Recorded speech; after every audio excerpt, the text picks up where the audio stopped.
Kali ini kita akan melihat pidato atau Pak Prabowo, Presiden Prabowo memimpin sebuah rapat pertama kalinya setelah dilantik menjadi Presiden Indonesia bersama Wakil Presiden sekarang Gibran Raka Buming Raka, Pak Presiden Prabowo Subianto untuk pertama kali ini sejarah berbicara di rapat kabinetnya. Kita lihat aja guys. Bismillahirrahmanirrahim.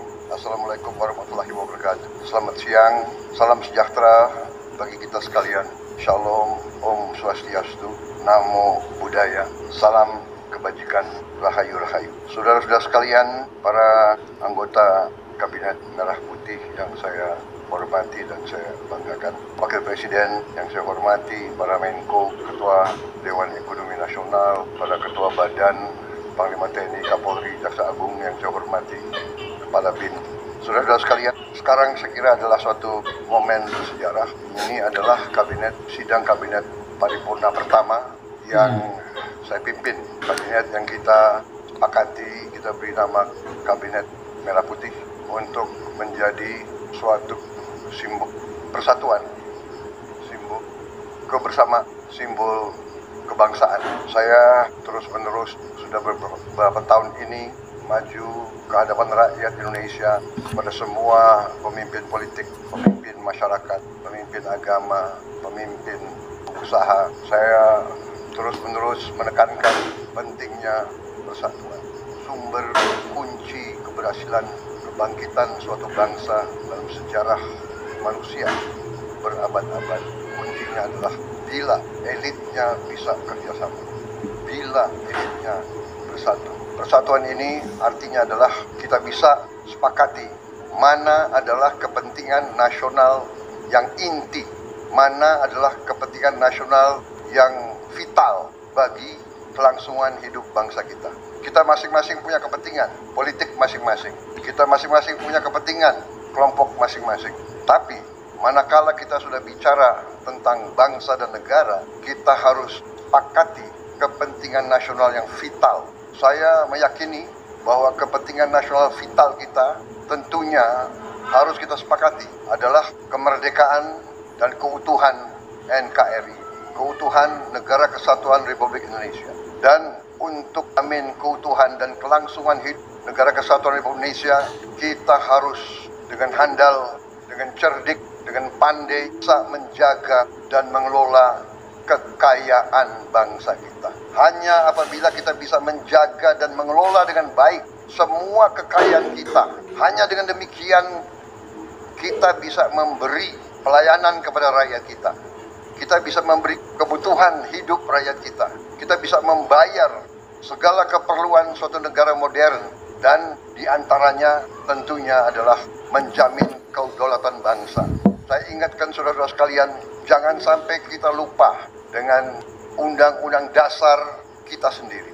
Undang-Undang Dasar 1945 yang jelas dalam pembukaannya tertera tujuan-tujuan nasional kita, di mana tujuan-tujuan nasional kita sangat jelas oleh pendiri-pendiri bangsa kita. Tujuan pertamanya adalah melindungi segenap bangsa Indonesia dan seluruh tumpah darah Indonesia. Ini tujuan nasional yang pertama untuk kita survive. Karena itu kita perlu memikirkan kita sudah cocok atau tidak investasi kita kepada pertahanan bangsa Indonesia. Kedua, tentunya memajukan kesejahteraan umum. Saya katakan berkali-kali bahwa negara yang merdeka, rakyatnya harus merasakan kemerdekaan. Janganlah kita bangga menjadi anggota G20 kalau rakyat kita masih banyak yang miskin, masih banyak yang lapar.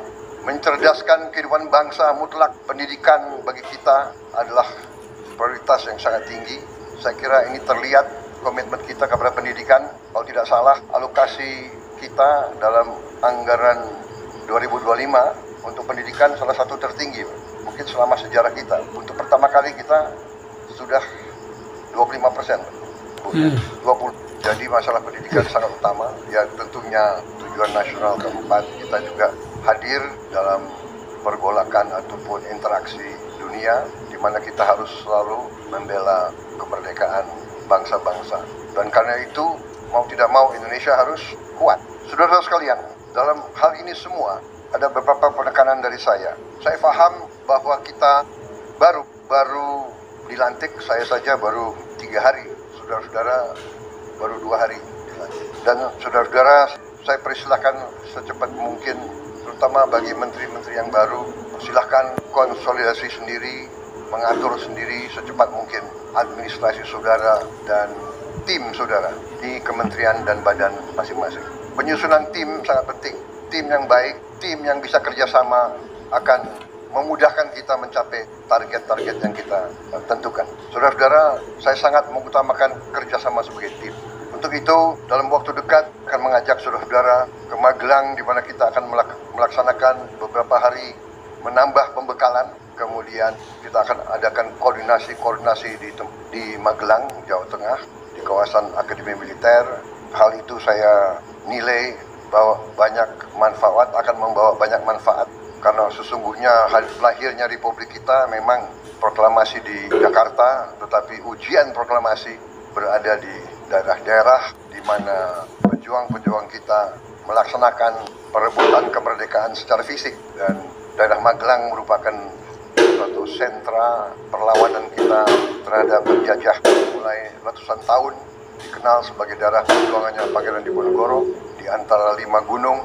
Itu saya kira cukup membawa suatu aura tradisi keberanian, tradisi heroisme, tradisi cinta tanah air. Saudara-saudara sekalian, jumlah anggota kabinet kita sebanyak 48 menteri, juga ada badan-badan yang sangat strategis. Ini memang lebih banyak dari pemerintah sebelumnya. Jumlah ini saya sadari memang bisa dianggap tergolong besar, tapi memang bangsa kita bangsa yang besar. Kita tidak dapat pungkiri bahwa kita negara keempat terbesar di dunia dari jumlah penduduk. Dari luas wilayah, kita luasnya sama dengan Eropa Barat, di mana Eropa itu terdiri dari 27 negara. Kita satu negara. Mengelola Eropa itu membutuhkan 27 menteri keuangan, 27 menteri pertahanan, 27 menteri dalam negeri. Saudara-saudara, kita seluas Eropa. Saudara-saudara sekalian, kita juga memilih sistem politik demokratis. Kalau kita negara otoriter, mungkin kita cukup menjalankan semua dengan jumlah penduduk yang sedikit. Jadi saudara-saudara, ini tidak masalah. Yang penting kita bekerja dengan efisien. Yang penting kita tidak bekerja dengan seenaknya. Saya minta Menteri Keuangan, saya minta semua Menko, saya minta semua menteri telusuri lagi alokasi APBN, pelajari lagi DIPA, pelajari lagi. Saya minta detail kegiatan-kegiatan yang terlalu seremonial, terlalu banyak seminar, terlalu banyak sarasehan, terlalu banyak konferensi, terlalu banyak perjalanan luar negeri, mohon dikurangi. Kita harus memberi contoh. Fokus kita adalah pembangunan ekonomi, kesejahteraan rakyat ke dalam. Jangan mengada-ada studi banding belajar pramuka ke negara lain. Ya.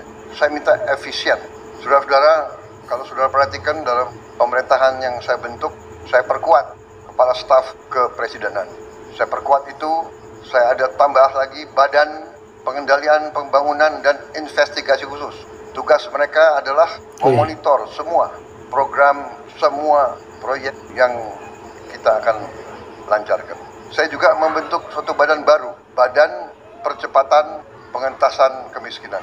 Badan ini akan mempelajari, akan mengikuti semua program-program perlindungan sosial, semua program-program bantuan bagian golongan yang masih perlu bantuan. Bukan saya ingin mencampuri pekerjaannya kementerian-kementerian, tidak. Tapi saya ingin membantu. Di mana ada bottleneck, di mana ada kesulitan, segera kita atasi. Marilah kita jujur mengakui bahwa birokrasi di kita sangat terkenal ribetnya, sangat terkenal lambatnya. Bahkan ada pembicaraan oleh rakyat kita bahwa birokrasi pemerintah kita sering mempersulit, bukan mempermudah keperluan rakyat. Bahkan ada yang mengatakan kalau bisa dibikin sulit, kenapa dibikin mudah? Ini saya minta menteri-menteri sekarang, mari kita lebih berani mari kita lebih tidak ragu-ragu untuk memberi pelayanan yang terbaik kepada rakyat kita. Jangan ragu-ragu kalau saudara tidak puas dengan pejabat-pejabat di bawah Anda, laporkan, segera kita ganti. Itu banyak orang yang mau mengabdi. Tidak ada orang di sini yang kebal, yang tidak patuh, tidak bekerja keras untuk bangsa dan negara dan rakyat. Saudara, saya beri wewenang, copot segera, suruh tinggal di rumah aja daripada bikin susah kita. Saudara-saudara sekalian, saya kira dalam waktu dekat saudara-saudara akan segera menyiapkan program kerja saudara masing-masing. Saya beri kesempatan segera, dan sewaktu-waktu terus saya akan panggil koordinasi. Tadi pagi sebelum sidang kabinet saya sudah koordinasi sama beberapa menteri, dengan Jaksa Agung, dengan BPKP, dan besok pun kita akan lanjutkan. Ada beberapa pengarahan dari saya, Menteri Bappenas, pastikan semua program dan kegiatan di semua kementerian lembaga mempunyai kontribusi yang signifikan, terukur, dan saling bersinergi. Pelajari kembali semua proyek. Jangan ada proyek yang mercusuar. Semua ditujukan kepada yang saya sampaikan pada pidato saya di depan Majelis Permusyawaratan Rakyat pada hari pelantikan saya. Kita harus swasembada pangan. Itu prioritas dasar karena situasi global. Perang besar bisa pecah setiap saat. Kita harus jamin kemampuan kita memberi makan rakyat kita sendiri. Swasembada energi mutlak. Kita bersyukur kita punya sumber alam yang sangat besar. Kita sekarang tidak boleh ragu-ragu memanfaatkannya sebaik-baiknya. Hilirisasi kunci daripada kemakmuran. Karena itu saya minta menteri-menteri terkait, Menteri Investasi, Menteri Bappenas, Menteri ISDM, dan beberapa menteri lain dibantu oleh tentu Menko Perekonomian dan Ketua Dewan Ekonomi Nasional. Saya minta segera inventarisir proyek-proyek penting dalam program hilirisasi kita.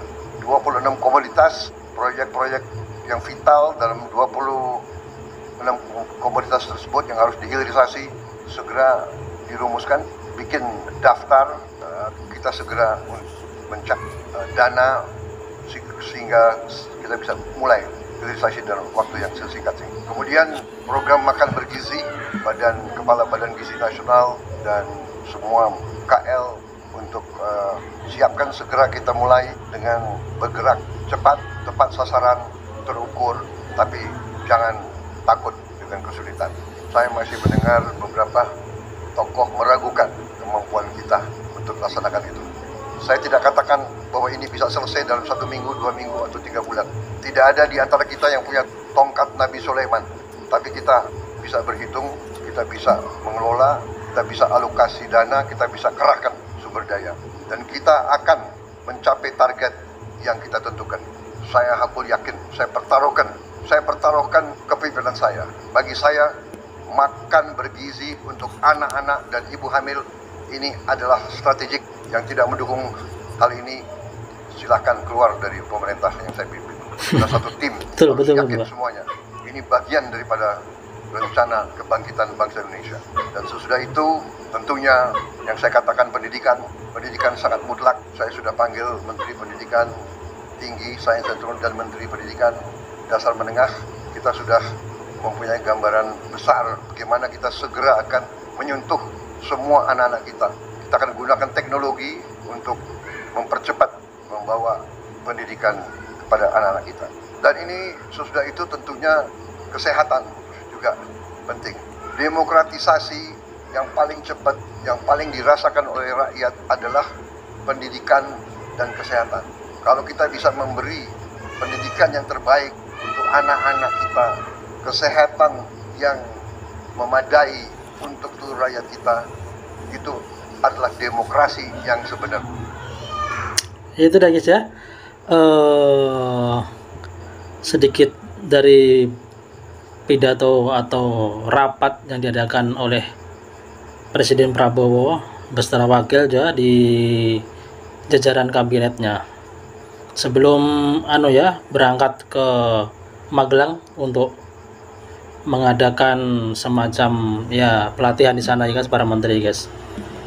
Oke, sukses selalu, semoga berjalan lancar. Pokoknya kita dukung terus apapun program-programnya yang dianggap positif tentunya.